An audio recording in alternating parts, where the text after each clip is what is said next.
Praise the Lord. தேவனுக்கு மகிமை உண்டாவதாக. ஆண்டவரும் இரட்சகருமாய் இருக்கிற இயேசு கிறிஸ்துவின் நாமத்தினாலே இந்த கால வேளையில் உங்கள் யாவரையும் நான் வாழ்த்துகிறேன். இந்த நாளுக்கான தேவனுடைய வார்த்தை சங்கீதம் 116 அதிகாரம் 17 வசனம்.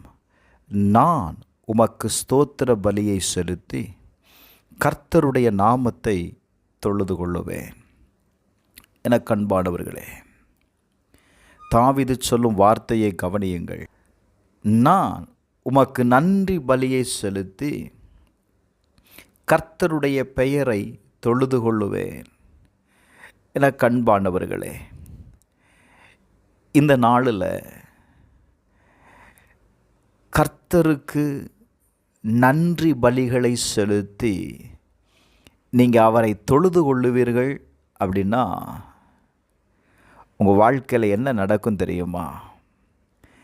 நீங்கள் எதை எதிர்பார்த்து தேவனுடைய சமூகத்தில் எந்த காரியத்திற்காக நீங்கள் அவரை கூப்பிடுகிறீர்களோ அதற்கு உண்டான உத்தரவை நீங்கள் பெற்றுக்கொள்ளுகிறீர்கள். கடந்த 2 மாதம் முழுவதும் கர்த்தர் நம்மை கண்ணின் மணி போல் பாதுகாத்தார்ல.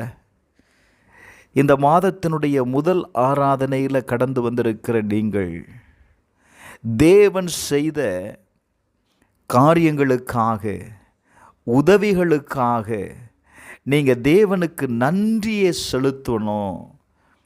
ஆராதனை என்பது மிகவும் ஒரு முக்கியமான பகுதி. பாருங்க, இந்த ஆராதனையில் தேவன் நமக்கு செய்த நன்மைகளுக்கு நீங்கள் நன்றி செலுத்தணும்.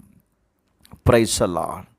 அவன் சொல்லுகிறான், சங்கீதம் 107:22 வாசிக்கும்போது, ஸ்தோத்திர பலிகளை செலுத்தி அவருடைய கிரியைகளை ஆனந்த சத்தத்தோடு விவரிப்பார்களாக. ஆண்டவருக்கு நீங்கள் நன்றிகளை செலுத்தி அவர் செய்த எல்லா கிரியைகளையும் என்ன செய்யணுமா? விவரித்து மொத்தமாக நம்ம ஆண்டவரே நீர் செய்த எல்லா நன்மைக்கும் நன்றின்னு சொல்வதை விட, அவர் உங்களுக்கு எந்தெந்த பகுதியிலெல்லாம் எதற்காகவெல்லாம் அவர் உங்களுக்கு நன்மை செய்தாரோ, அவருடைய கிரியைகளை வெளிப்படுத்தினாரோ, அந்த ஒவ்வொரு காரியங்களையும் நீங்கள் அறிக்கை செய்யும்போது என்ன நடக்கும் தெரியுமா? கட்டாயம் இந்த ஆராதனை உங்களுக்கு பிரயோஜனமாக இருக்கும். எபிரேயர் 13:15 வாசித்து பாருங்க. ஆகையால் அவருடைய நாமத்தை துதிக்கும் உதடுகளின் கனியாகிய ஸ்தோத்திர பலியை அவர் மூலமாக எப்போதும் தேவனுக்கு செலுத்த கடவோம். ஹல்லேலூயா. கிறிஸ்துவோடு கூட இணைந்து பிதாவை துதிக்கும் போது, தேங்க்யூ லார்ட், பிதாவுக்கு வேண்டிய கனத்தை, மகிமையை நீங்கள் செலுத்தும் பொழுது நிச்சயமாக சொல்லுவேன், இந்த ஆராதனையில் கர்த்தர் உங்களுடைய வாழ்க்கையில் ஒரு பெரிய காரியத்தை, நீங்கள் எதிர்பார்க்கிற நன்மைகளை உங்களால் பெற்றுக்கொள்ள முடியும். Thank you Lord. தேவனுடைய சமூகத்திற்கு கடந்து வாங்க. தேவனை ஆராதிங்க.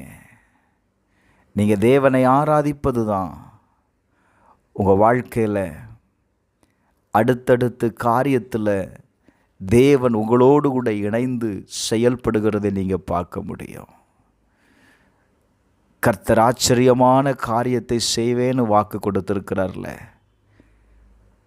இந்த மாதத்தில் கர்த்தர் ஆச்சரியமான காரியங்களை நீங்கள் செய்வதற்கு, இதுவரையிலும் தேவன் உங்களுக்கு என்ன செய்தாரோ அதற்கு நீங்கள் நன்றி உள்ளவர்களாக இருக்கும்போது ஆச்சரியமான காரியங்களை தேவன் உங்கள் வாழ்க்கையில் செய்வதை நீங்கள் காண்பீர்கள்.